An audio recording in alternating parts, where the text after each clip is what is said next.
Afternoon, Delaware Valley. This is Toole Time Real Estate Radio on WWDB 860 AM. I'm Tom Toole. Stacey Mitchell is on the jaws of the Schuylkill Expressway right now, so she will be in shortly. We've got an amazing guest here that's coming on for our final segment. Super agent, friend, coworker, teammate, Janine Marie. So Janine, super excited to have you on. She's a little nervous, so she's going to listen in at the beginning, and then we'll let her on. So, and she's probably embarrassed me even saying this, but that's okay. So, what we want to talk about today, and again, if you got a question, the email address is info@tooltimeradio.com. And again, Janine and I and Stacey, we all work at the Tom Toole Sales Group with RE/MAX Mainline, the number one RE/MAX team since 2018 in Pennsylvania and in Delaware. Interesting news coming out from if home prices don't cool down, what's happening with the Fed, rising mortgage rates. So there was an article that dropped, and Stacey Mitchell's in the house, everybody. So very, very exciting. So there was an article that dropped yesterday on Inman News, and it was written by Matt Carter, where he proposed if home prices don't cool, watch for the Fed to tighten and rise mortgage rates. And you know, Fed tightening is what that typically means is they're setting the monetary policy. The Fed does not set mortgage rates. That's a common misconception. A lot of people think that. So what it says in the article here is that there's a lot of economists at Fannie Mae, and they're sending up warning signals that, you know, rents are rising, and because of record home price appreciation, there could be long-lasting inflation that leads to earlier, more aggressive tightening of monetary policy by the Federal Reserve. There's some speculation that home builders might save the day as they start building homes, creating inventory, which would alleviate some of the record appreciation that we're seeing, although I don't know that really flies in our marketplace here, especially in the greater Philadelphia area. The city of Philadelphia, a lot of development, suburban markets, not as much unless you're going pretty far east. So looking at the Fannie Mae's latest economic and housing forecast, they're saying that after adjusting for seasonal factors, they expect the pace of sales to pick up in the last 3 months of 2021 and the first 3 months of 2022. So now that Stacey's all settled in, what do you think about all this? I mean, what are you seeing here? Because this is what people always talk about. What's the Fed going to do? How's it going to affect the market? Right. Well, it's hard to predict what the Fed's going to do. So that we don't know. But I was really surprised to read that they expect the pace of sales to pick up in the last 3 months and the first 3 months of next year. So to me, that's exciting news. And definitely buyers and sellers should be excited about that news also. So I think that's really, really positive. The appreciation, when I was reading this, the 15.7% in April from a year ago, the fastest annual growth in records dating to 1991. So that was exciting news too. And we do see it out there. We 100%. Definitely experience it on a day-to-day basis. So I know that some buyers were getting very discouraged. You know, some of them were checking out of the market, but this is all good news, I think. And it's time to engage these buyers and pull them back in. You bring up a really good point there. If you're a buyer and you're listening to this right now and you're frustrated, or you feel like you're just never going to find a house, or that the market's just way too competitive, this is not the time to quit. And we talk about this internally when we have our sales meetings. We talk about this externally with our clients, and the message has got to get out there. If you look at some of this data that came out, Fannie Mae economists say they now believe that home price appreciation peaked in the second quarter of this year. That was like 3 weeks ago, at 17.9% during that quarter.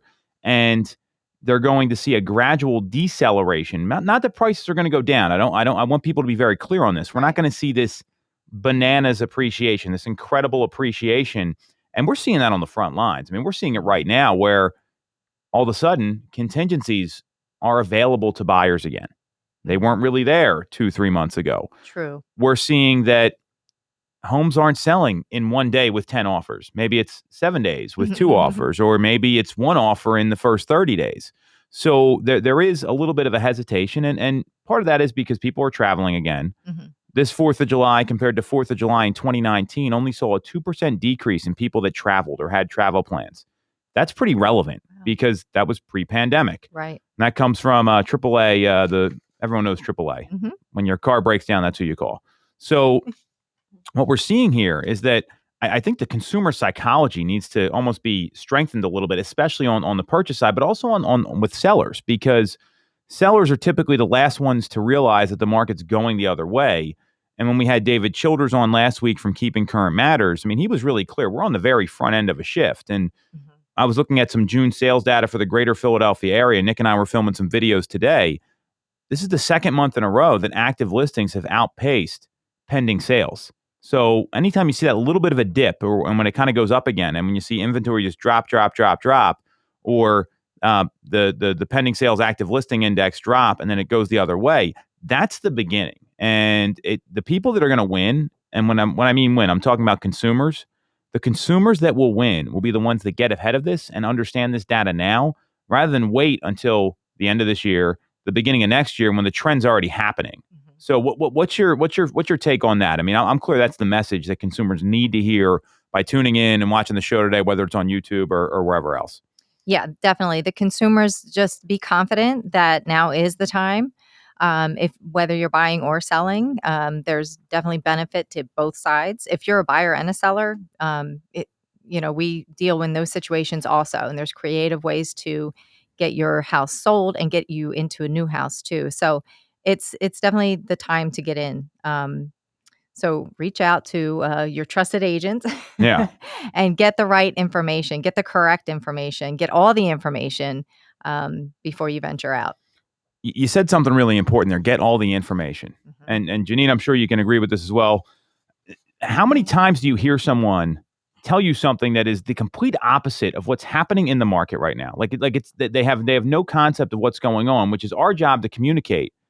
And the reality is that there was a survey that came out from Zillow. It was their June market data survey that over the next 3 years, 15% of the population plans to put their homes on the market and move. And that's right in line with that 5% of people at any time are in a real estate decision-making phase in their lives. And the rest, they have no clue because they do this once a decade, once every 11 years, once every 12 years. So that when, whoever you talk to, just make sure you're getting the right information. To me, that is the most important thing and every home's different. Just because you're hearing these stories that homes are selling above the asking price and anything else, there's always opportunities to take advantage of something that may not be as competitive for buyers right now. Yeah, and there's a lot of places to look for those opportunities also. And there's some hidden gems out there. So you don't always have to go 50,000 over asking price and waive every inspection. So that's why it's really, really important to get all the correct information. The other stuff available in the article here and the other data to consider is that U.S. employment's still down by 7 million jobs from the pre-pandemic levels.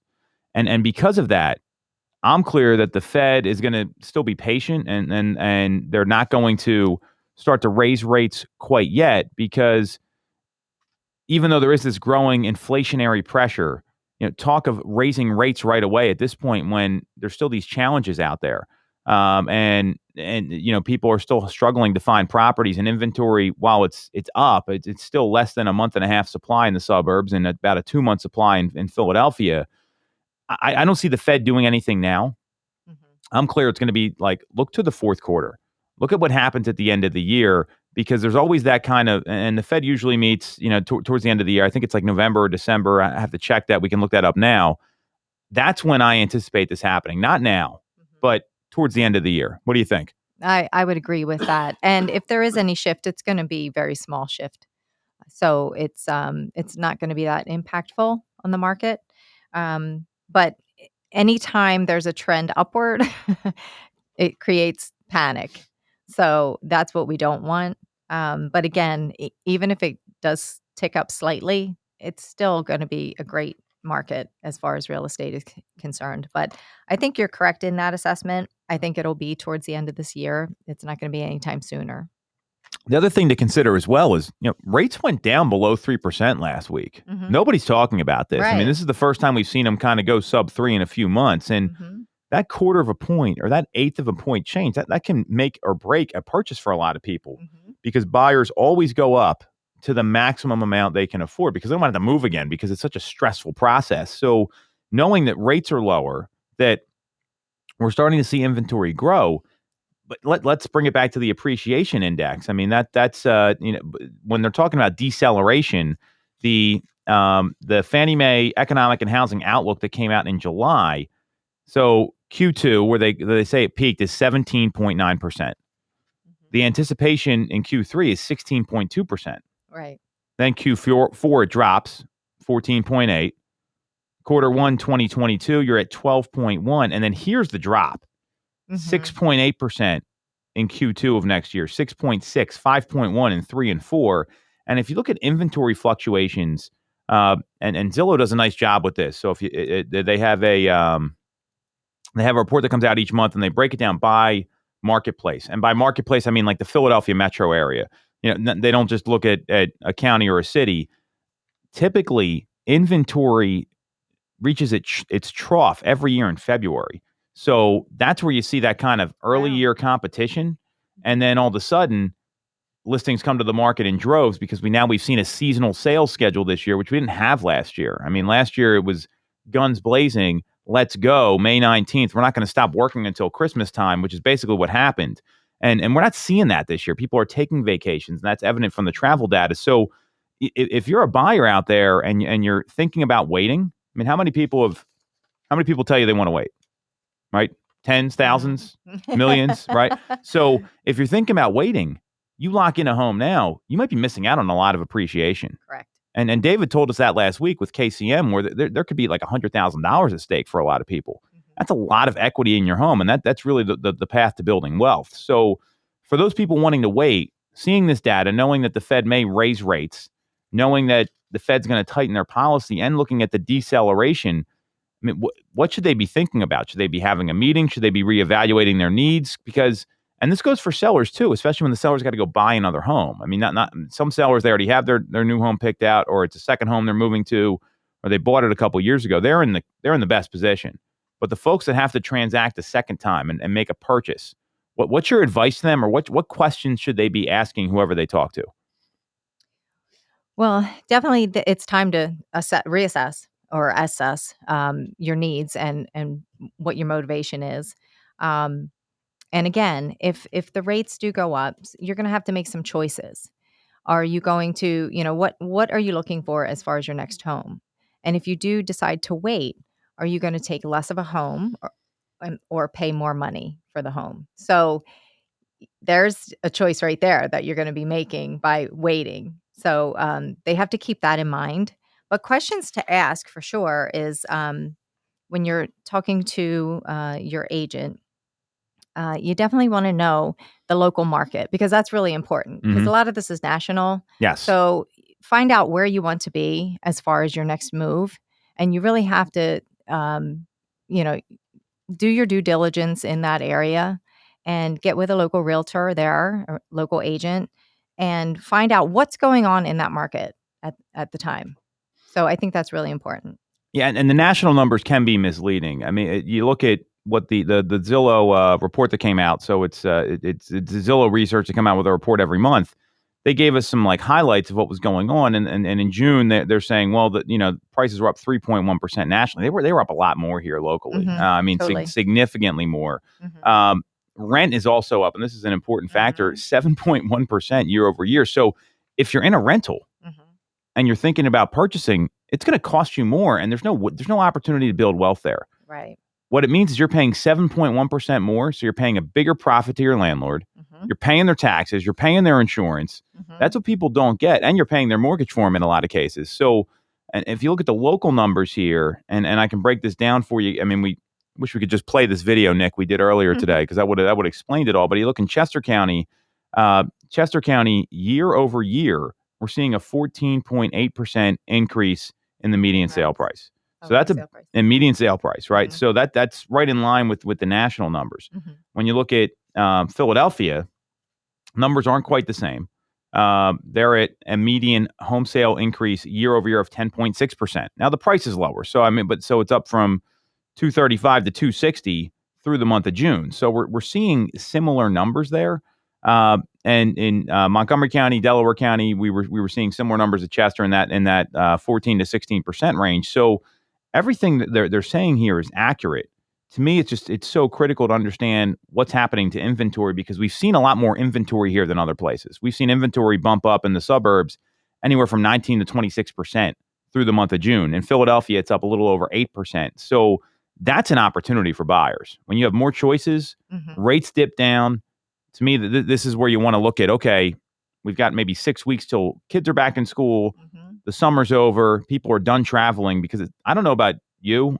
It seems like everyone's on vacation right now. Yeah. Or they have a vacation planned. Yeah. Or they're taking a couple days off here or there. And I'm glad to hear that for the population's sanity. What we went through the past 16 months living here. Yep. There's an opportunity there. And that to me, and for sellers and for buyers, because people still want to get in before the school year. I just had that conversation with buyers today, as a matter of fact. Told them about the opportunity because people are away, so there's less competition.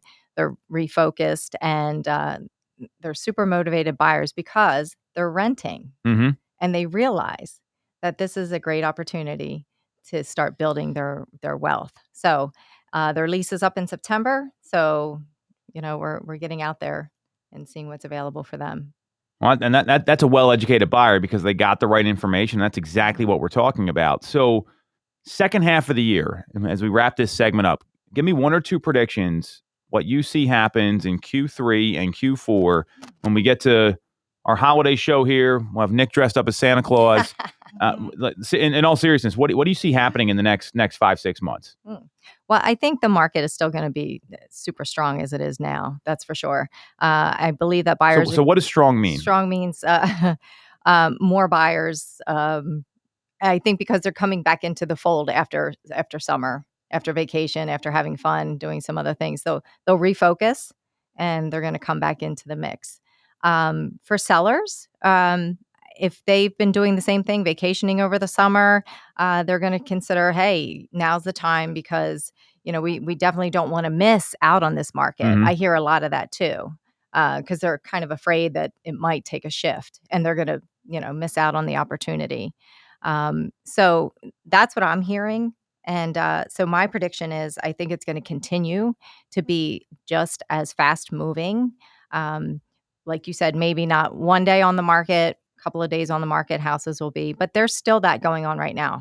So there's still plenty of multiple offer situations, and it is still definitely speed to see, meaning you got to get out and see the house quickly before it goes under contract. But I'm very hopeful that the inventory will continue to tick up a little bit, because that's going to really help the buyers. So I agree with some of what you're saying. I've got 3 predictions between now and the end of the year. Rates are going to be higher, closer to 3.5 than 3. So we'll put the over under at 3.25 if you like gambling. I'm taking the over.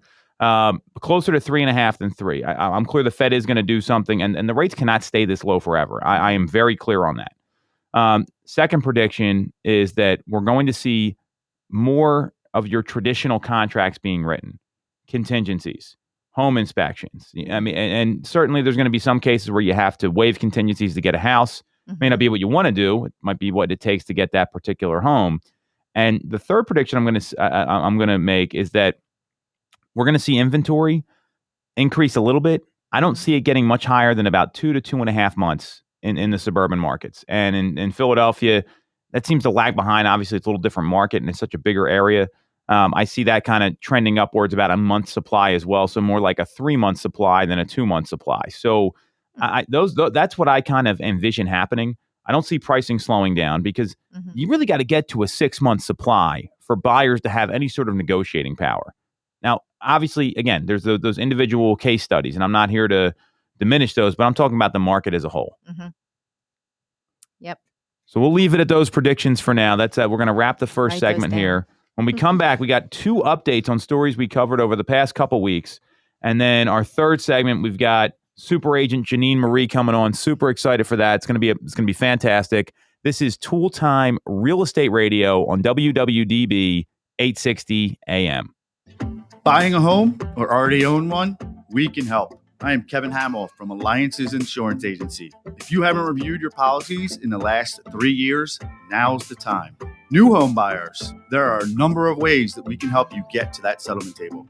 Call us to find out more at 610-816-0043, extension 3, or visit our website, alliancesinsurance.com. Don't forget the S, it's for savings. Have you considered a career in real estate? Do you want control over your income? Whether you have a license or not, call us today at 610-692-6976 or visit tomtoole.com. Join our team, the Tom Toole Sales Group at RE/MAX Main Line. When you're getting a mortgage, you shouldn't have to sacrifice great service just to get a great rate. At Mortgage America, we've been lending with this philosophy for over 35 years. We have access to great low rates without the complications and delays of big or online banks. We're a local Pennsylvania lender with loan officers that you can actually meet. As PHFA's #1 lender, we specialize in all residential mortgage programs, including first-time buyer programs and low down payment options. For your free pre-approval, call us at 610-439-8000 or apply online at mymortgageamerica.com. Mortgage America is equal housing number, NMLS 12850. The real estate All right, 15 seconds, standby. hot. Have you considered If you taking guys ever need more water, just give me a dirty look and I'll get the hint. 610-692-6976 or visit our website, tomtoole.com, to connect and take advantage. Standby. We're coming back.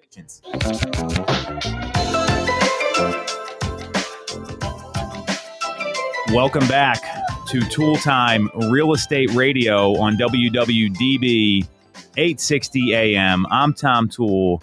She's Stacey Mitchell. Amazing agent, teammate, overall great person. Janine Marie's in the house. She's going to be coming on for the third segment. We're warming her up here, getting her comfortable. And again, we work with the Tom Toole Sales Group at RE/MAX Main Line, the #1 RE/MAX team in Pennsylvania and Delaware since 2018. This next segment, we've got a couple updates on stories we've covered in the past. Two pretty big stories in the real estate world that affect consumers, and they also affect agents. So the first is the love letter issue. This has been going on for a while, and I'm glad to see some movement here. We'll cover that in a second. And then obviously the NAR DOJ lawsuit, and we've got some speculation on what the breach of the settlement means for the market and what's getting investigated, which I'm super interested to get into. So Stacey, let's start first with what happened out in Oregon. So about a week ago, they had a vote in Oregon. And Governor Kate Brown signed a bill into law that said sellers' agents must reject the buyer love letter to try to woo sellers to their offers in a new state law. And if it contains anything outside the traditional offer, you can't do it.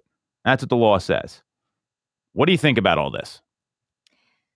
Well, I think that this is a start. I think we're going to see this be implemented in other states for sure. So it's going to be trending. That's for sure. I think it's a great idea. I know that there's plenty of risk in these letters.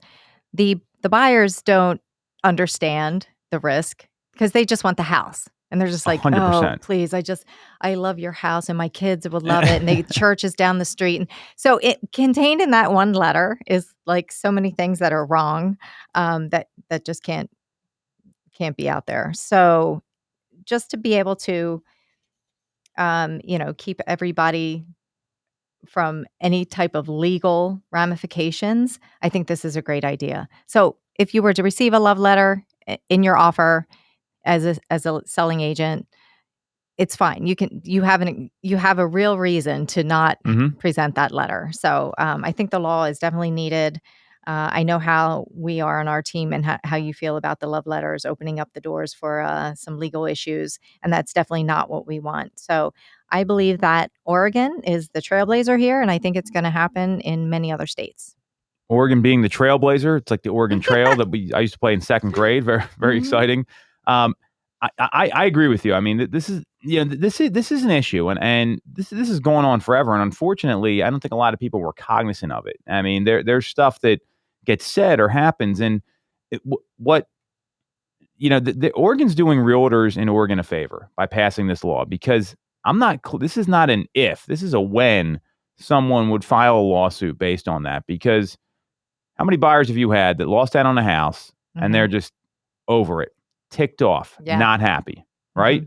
So anytime that happens, people don't all. You can sue anyone for whatever reason you want, but this is a lawsuit waiting to happen, and the agents that don't get it, either they need to get educated or they need to get out of the business. In my view, super risky. I mean, there's no reason to lose your license over this, and ultimately, our job is to get the best price and the best terms for our clients. Mm-hmm.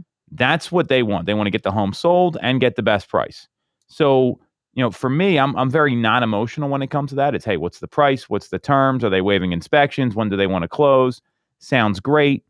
The challenge here is that agents are going to have some tough conversations with their clients because there's a lot of sellers out there. Like, I'd love to sell to a family. I want to have some great neighbors that my neighbors are really going to like. Well, first of all, people act crazy in real estate transactions. I mean, you see like the rawest emotion a form of emotion with a lot of people because it's so stressful to begin with. Mm-hmm. Secondly, it opens up the door here. And some agents, they will literally just yes their clients to death, not give them the real information, and just say whatever they want to hear so they can get the business. Mm-hmm. I hope this gets enforced because it's not something that should even come up in a business transaction. To me, it's like, okay, what's the bottom line?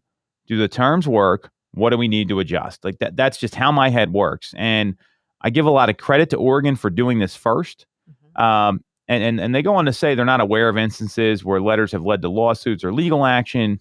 They want to stress to all parties in a real estate transaction should only consider legitimate, non-discriminatory criteria when making business decisions. I love that word, business decisions. Right. Exactly. Failing to do so could leave realtors in a compromised position. And look, this is our livelihood too.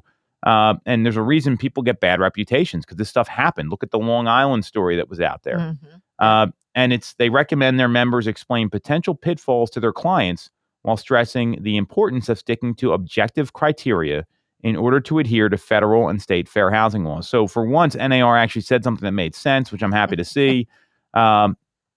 And I mean, you look at the environment right now, according to the Realtor Confidence Index survey, the average home that sold in May had 5 offers. So, wow.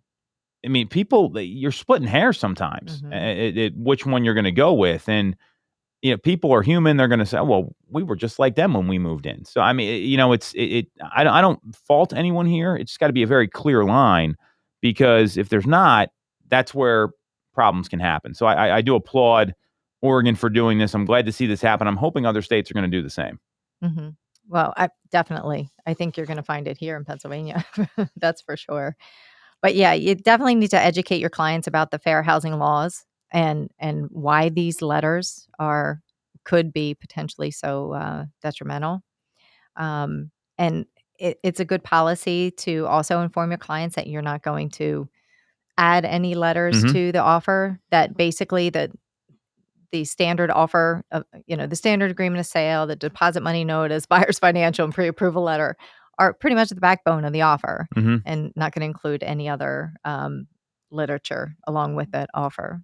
So here's the rub. I mean, people say, what else can we do to get the offer accepted? How can we get creative? And this is where the agents, and we talked about this a couple weeks ago when Steve Bizzagni from our team was in here, and you did this and it worked pretty well, where you send the video to the other agent, say, hey, Janine, it's Tom Toole here. I can promise you I'm going to be really easy to work with. These buyers understand how the market works. I've educated them on the process. They know that the inspection's not an opportunity to renegotiate the terms of the sale. All the hot button issues you look for on the listing end, you should be communicating that on behalf of your client because we can send stuff and do whatever we need to. That way there's not this fair housing issue.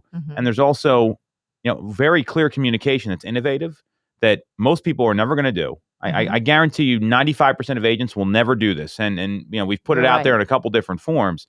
That to me is the way to massage the offer, show them you're going to be easy to work with, because I can tell you that no seller wants a pain in the butt buyer. No seller wants that difficult buyer that's going to grind them on everything. And if you make that clear in a professional way, that's the opportunity here. And most agents aren't going to do it.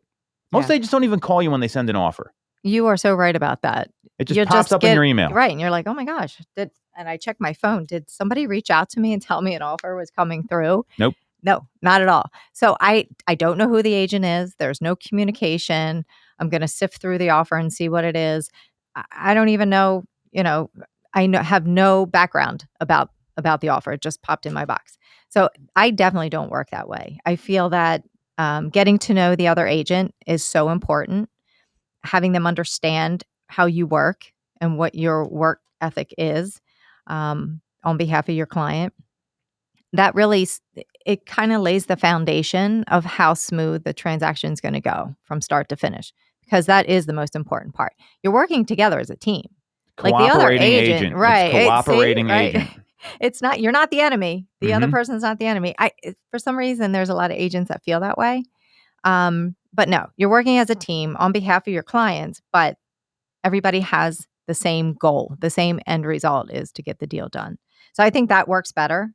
Definitely using the video, reach out to the other agents, get to know the other agents. It's a small circle in the long run. It really is. Being nice goes a long way. Being nice goes a very long way. We're not kidding, but That's true. If you're someone out there that's looking to buy or sell a home and you have a purchase transaction in your future, I'd be asking your agent this question: what are you going to do to present the offer? What's your process? Like, that's a great question to ask for all the consumers that are listening here, because if you're doing that and they say, well, I just email it over to them. Okay, that doesn't sound too exciting to me. I'm not necessarily on board to hire that person. If you say something effective, well, I'm going to send them a personalized video to the agent, let them know I'm easy to work with. I know how to close a sale. We're well-versed. We're going to make this a simple transaction.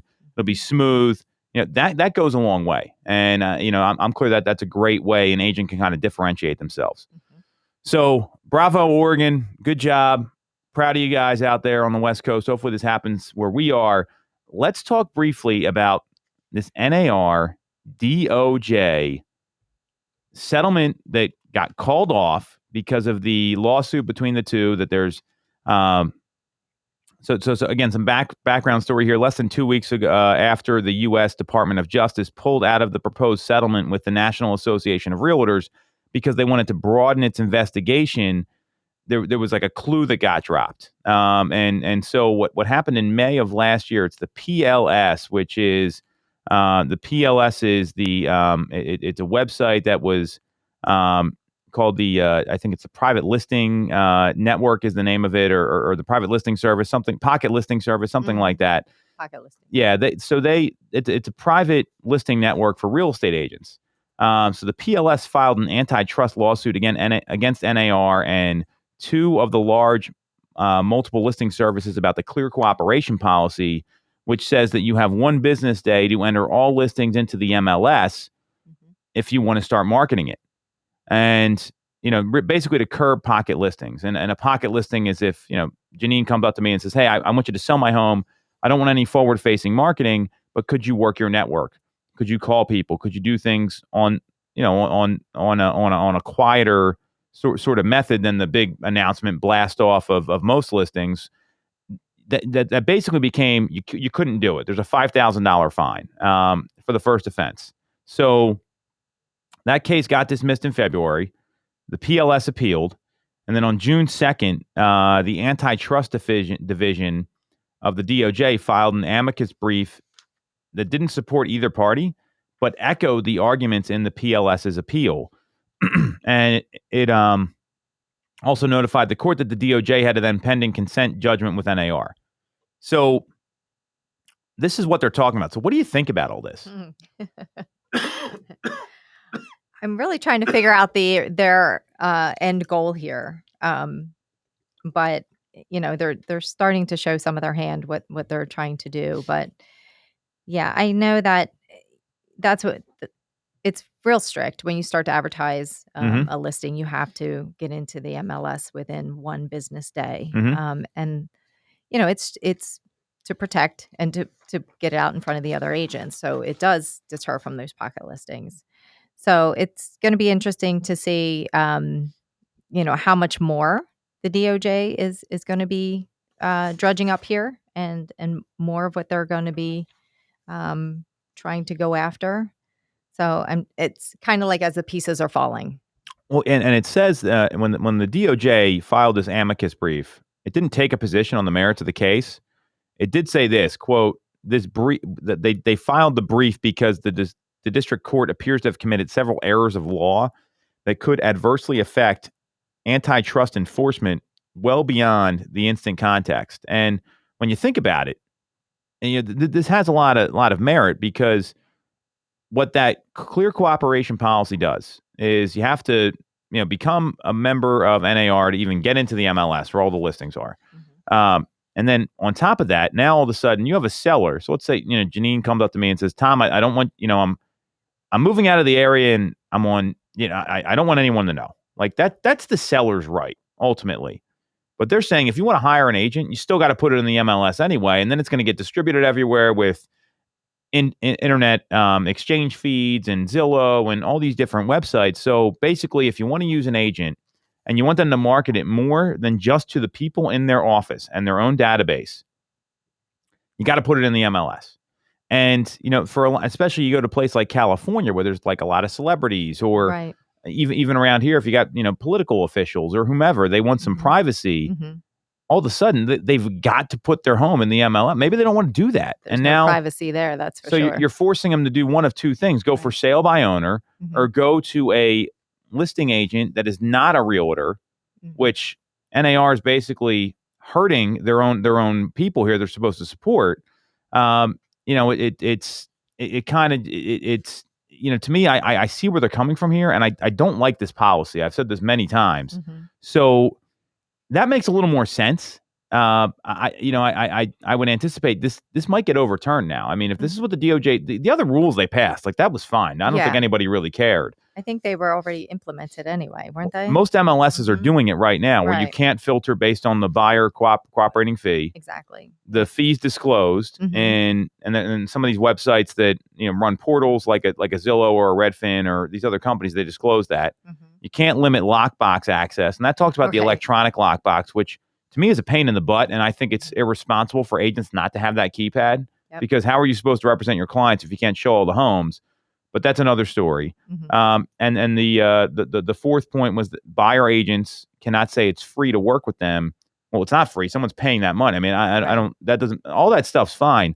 I'm clear that there might be a chance this pocket listing policy gets turned over with it, because the DOJ is going to do what the DOJ wants to do, and NAR is going to have to deal with it. And what do you think? That's what we're trying to figure out. What's the DOJ going to do? Right. I don't know. I still think that there's something more to it than what's coming out yet, because why would they craft their own settlement and then withdraw?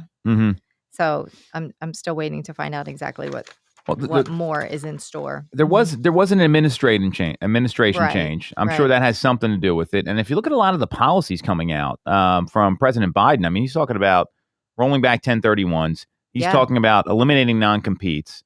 Like there's some business legislation coming out of the White House now, and this is probably a directive of that, in my view. And whether or not you agree with that, here's what I know for the realtors listening: whatever happens is going to happen here. You better be ready to pivot, defend your position, and understand how to run your business, because this is going to go down however it goes down.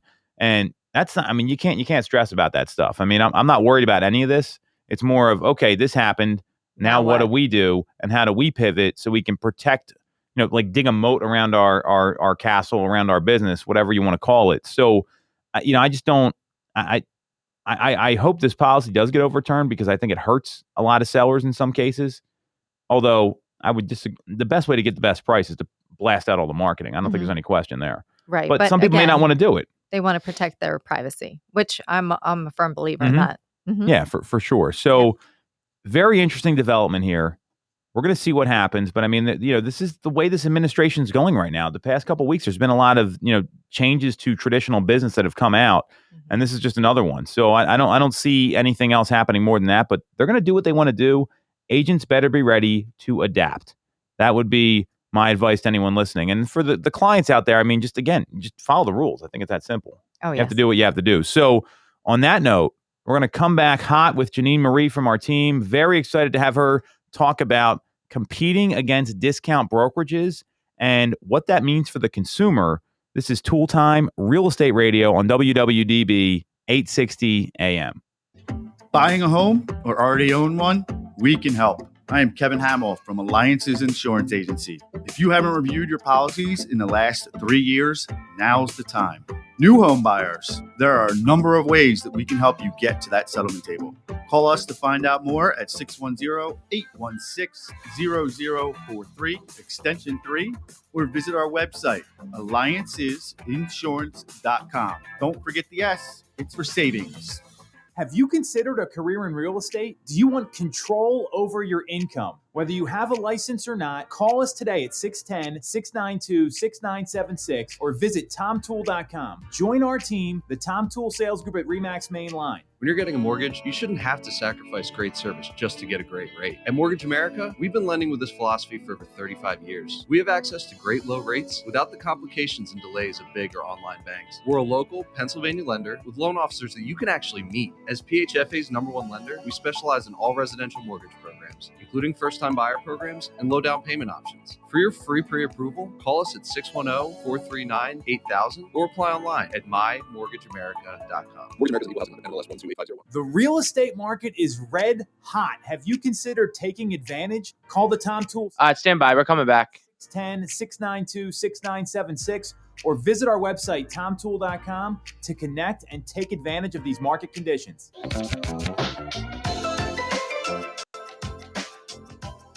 All right. We are back with the final segment of Toole Time Real Estate Radio on WWDB 860 AM.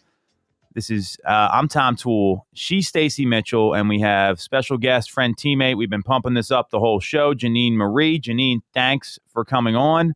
Thanks for having me on. Very cool. And again, we all work with the Tom Toole Sales Group at RE/MAX Mainline. We are the #1 RE/MAX team since 2018 in Pennsylvania and Delaware. So we wanted to have Janine on for a lot of reasons, but specifically, right now, especially when we're in a market like this, there's a lot of discount brokerages that come out of the woodwork. And what we mean by discount brokerage is you get this objection from sellers. You guys have probably heard it. I'll just put it on the internet. I'll do this myself. I don't need you. And that's okay. I mean, everyone's entitled to their opinion. And recently, Janine competed against sounded like a pretty competitive listing from what you had shared with me. And I'll let her kind of take the lead on this, and was able to guide these folks through the process to understand the value that a full-time agent who is well-informed and knows the market can deliver. So, Janine, why don't you tell us about yourself first, and then we'll kind of jump into the case study here and explain this to everyone listening so they know what to ask, what not to ask in these listing appointments. Well, yes, I'm Janine, as you mentioned before, with the Tom Toole Sales Group at RE/MAX Mainline. Been with you guys since December 2020, helping buyers and sellers in this amazing market. So, yeah, just kicking butt out here. She's been kicking butt out there. Trying to, at least. Very humble. I know. Stacey's like, yeah, let's go get her. But so set up this scenario here, because I know it was a listing where in an area where you have a ton of expertise. So talk about how you got in touch with the client, maybe what the appointment went like, and some of the things you heard from sellers, because I guarantee you there's someone listening right now that's thinking about working with this kind of broker. And obviously we want people to make great decisions, not ones that maybe are short-sighted and not looking at the bottom line or the long term. Right. So, these sellers had called in, and so they reached out to us, and so set the appointment, had a great listing appointment with them. When we got to the point where we were about to sign the contract, of course, as sellers want to do, they want to talk about it and take a day or take a night to sleep on it. And so they did. So I followed up the next day. And when I followed up, they said that this was such a hard decision because it's such life-changing money. They thought I was a stellar agent, very thorough, very personable, but they were considering going with a discount brokerage for the reason of money savings. So they wanted to save money and save on the costs. So when you got into it with them, I mean, what was the plan for the discount broker? I mean, talk to us a little bit about what the points of difference were, because I don't know that a lot of people realize how much work goes into getting a home sold, from the marketing side, from just helping the people make decisions, pricing the property. So what was the plan? What were the points of difference? Because ultimately you got the listing signed and you're working with these folks. Well, I think the biggest thing is they didn't make themselves stand out. Truthfully, the only thing they offered was that discount savings. So really, in comparison, in communicating our value and how we're going to make sure to present their property and have the right emotional reaction to buyers Mhm. to get the most proceeds and to have it sold in the quickest amount of time possible, with them also being positioned correctly to maximize on this market. That wasn't communicated through that discount brokerage, and I think that was one of the biggest things that they had to consider. You said something really interesting there. They didn't make themselves stand out. And this isn't even just discount brokerage. This is most agents that they have like a 3-point plan, right? Where they Right. put a sign up, Right. they put it on the internet, and then they wait for somebody to show up. I mean, was that kind of the plan you were here? Was it even that aggressive? Because, I mean, were they even doing that kind of stuff? I mean, that's Yeah. because I think that it doesn't sound like they were going to do anything. Yeah, I don't know if they were even that aggressive as far as I'm concerned. They were just really just going to be listing their property on the MLS and, like you said, put a sign up. Where the difference was, we were doing a mega open house for them, and not only were we bringing professionals in to present the property correctly, and making sure to bring a staging team in to make sure to guide them through the process. And then give them that expert advice. And also, we did a lot of sweat equity work, and that was communicated with them in terms of reaching out to agents in the area that were high producing and make sure that they got as many eyes and as many feet in the door. And in the end, we just communicated that value, and they saw the difference. Mhm. So you mentioned a mega open house, and I find this to be really intriguing because a lot of people, most agents, and this is anybody, they show up like 10 minutes before, they put a sign up out front, and then they just wait for people to show up. So what does that mean? Maybe go a little deeper on that for the people that don't know what we're talking about, because I think it's really important to understand the details, because you say the word open house, it can mean a lot of things. We're talking about execution and delivering value, which is obviously what you did. Well, the open house really is a lot of sweat equity work that you have to go into it. It isn't just the day of. Prior to that, we're going to make sure to put it online, put it on all the different websites, the real estate platforms that people are in those spaces, but also going to be on social media platforms as well. We're going to make sure to market and advertise that correctly. And then the day of, we're going to put, I know for this property, put 14 signs up. Oh my gosh, that's a lot of signs, Ginny. Not to mention, before this open house, I also did a cold call throughout this whole neighborhood and got in touch with over 100 neighbors to Wow. invite them to this open house. So we did the work, put the work in. It isn't just putting a sign outside the door. Well, you did all the things that agents don't like doing. They don't like calling people. They don't like prepping, right? These are all the challenges why agents fail. That's why 87% of them are out of the business in 5 years. So how did you win them over? Because I think it's people, everyone, I can't blame anyone for looking for a deal. I get it. And obviously we want to maximize the sale price, not just have a lower cost, because they could have lower proceeds based on what they sell it for. So what was that conversation like? Because I know this was a big win in a lot of ways, especially for the seller, but also for you, because you were able to communicate your value effectively. With a lot of agents just can't do that. Well, the key was follow up. After our appointment, I felt great about the appointment. I felt that they felt great about the appointment. But obviously, something was bearing on their mind. So the next day, we set an appointment to follow up. And so when we did that, they told me their concerns. They told me that obviously this is a life-changing amount of money, and so this is a difficult decision. And so I led with empathy and communicated to them that there's going to be a huge difference in value that they'll receive between me versus a discount brokerage, and that in the end, you think you're saving money, but you're not, because discount brokerages means also discount services. And you're still going to get the maximum amount of services from me, and also going to be able to, the bare minimum, you're going to get not leave any money on the table, because we're going to do everything in our power to make sure that doesn't happen. And so, she loved what I was saying, and, her and her husband had to talk about it a little more. Sure. And again, I followed up and we set an appointment. So once we followed up again, it was interesting because when I got on the phone, I noticed something was wrong. And she said that they just had a family member die in their family. Oh, And so she couldn't talk. And so we just, I said, so sorry, condolences, quickly got off the phone. But, people want you to work for them, but not just see them as a number. They want you to work for them and genuinely care about them as people. So I definitely made it a point to send her a sympathy card. And wow. Yeah, and I think they definitely appreciated that. Sure. She definitely communicated that they really appreciated that. And then she called me. I was actually on vacation when she called me, and they had a list of questions for me. I was able to answer all those questions on how I would advocate for them in the negotiating process. And then she felt comfortable after, basically this track up record of communicating my value in word and action. And that's how I believe I want it. What I'm hearing is you made it about the person, not the property, and a lot of times that doesn't happen with a lot of agents. So I mean, that's tremendous. I didn't know all this. This is actually very. I mean, this is very eye opening. So, uh, so talk to us about like what happened after that. So you launch a listing, things go. What kind of results were you seeing?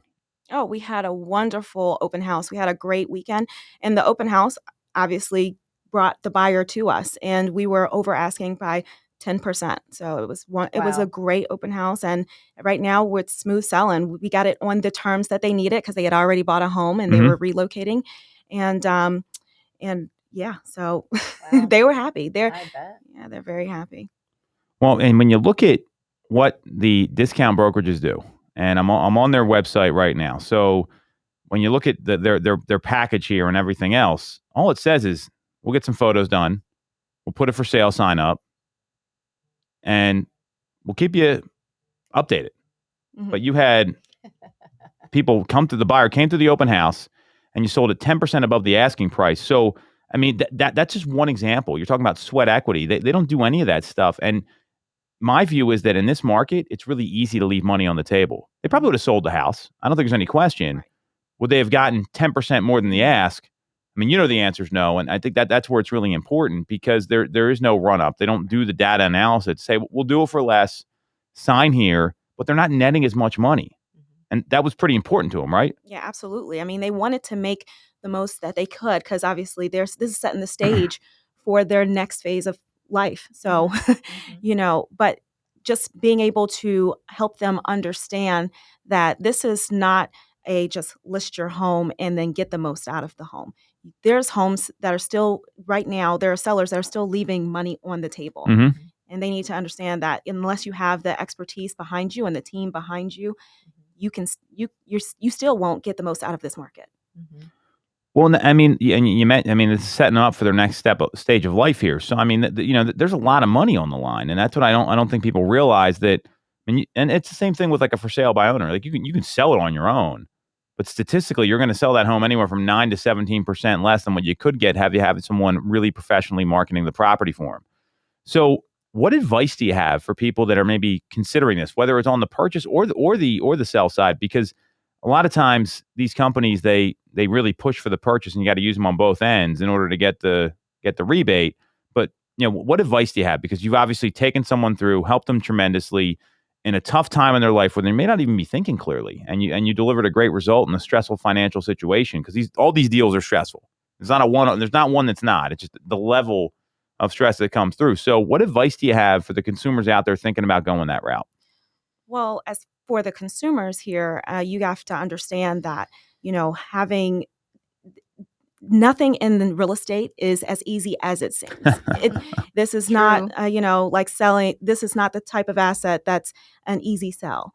You have to have the right person behind you advocating for you, and that's going to really work on your behalf. And as far as agents are concerned, agents need to make sure that they express their value and look at the person not just as a transaction, but make sure that you're looking at that person and communicating that you're going to really advocate in their behalf. And when you do that, I really believe people will put their trust and their loyalty in you.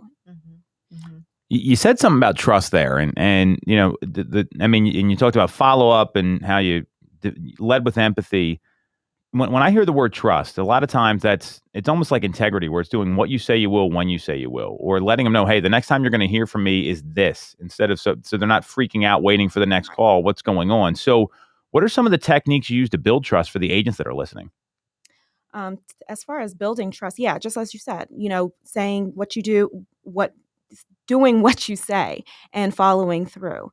And so in doing this, I make sure to set the appointment. It's in my Google Calendar, it's in my CRM, and I get those reminders because we're busy as agents, right? Mhm. So you want to make sure that you don't drop the ball there, because as soon as you do, you start to lose that trust from the client. So follow up and do what you say you will when you say you will. So love it. So, I mean, I think this is really helpful for anyone that's maybe thinking about going that direction. We got a couple minutes left here. Anything else you want to share, Janine? Stacey, any questions you got for Janine? I want to make sure Well- we go ahead. There was one thing that Janine had mentioned when the sellers were asking you questions, and it was, how are you going to represent me through the offer process? It was something like that. So Right. really navigating through offers. If there's multiple offers, how, you would have the expertise to explain each and every one of them. Whereas, if you're selling on your own, you might not understand the nuances Mhm. between the offers. Right. So I think that's vital and that's important, because that's where things could really go sideways. Mhm. Yeah, and we always have that upfront conversation about what is the ideal offer, and we set that standard from the gate. And then, we always, whenever those offers come in, make sure to explain the contract and where is it where we need to be aware of once we're under contract, in terms of making sure that they're protected and that is going to be a smooth transaction for them as a seller. I also thought it was interesting that they would consider a discount brokerage firm. I know that people like to, do their due diligence, but having expressed to you that this is just their life-changing opportunity Right. to get the most out of their, the most equity out of the home. But on one hand, it was a life-changing opportunity, but on the other hand, they would consider the discount brokerage firm. So they could be leaving money on the table. You know what I mean? Right. No, absolutely. Absolutely. All right. Well, so really helpful stuff here. So, Janine, thanks for coming on. I know it was a little outside your comfort zone here. We appreciate you. And I mean, obviously, I think there's some great information that you're going to be able to share with people. So, any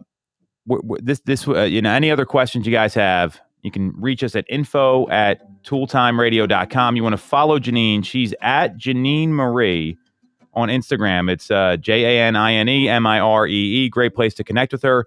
Stacey's at the number 2 Mitch CO at 2 Mitchco. I'm at Tom Toole 3RD. You can find our live stream on Facebook or on our YouTube channel. And again, this is Toole Time Radio, Toole Time Real Estate Radio on WWDB 860 AM.